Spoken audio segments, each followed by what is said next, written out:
Hello everyone, welcome back to the channel. In today's video we will learn how to find the key with the maximum value in a dictionary. So this is a common task when working with dictionaries in Python. Let's jump right in. So given a dictionary, we want to find the key that has the maximum value. For example, if the dictionary is like this, A10, B30, C20, then the key with the maximum value is B, since the value is 30, so we need to print it. So expected output is B. So this is the code for it.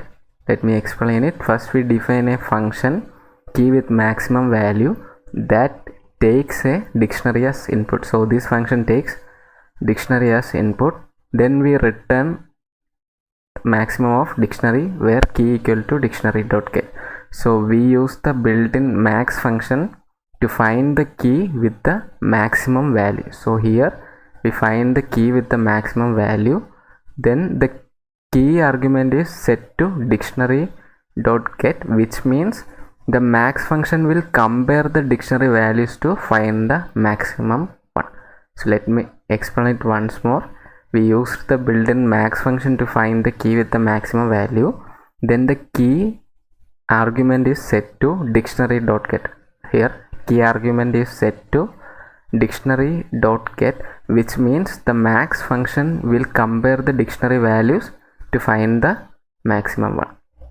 Then this is the input. We define the input dictionary my dictionary, which contains keys and their associated values.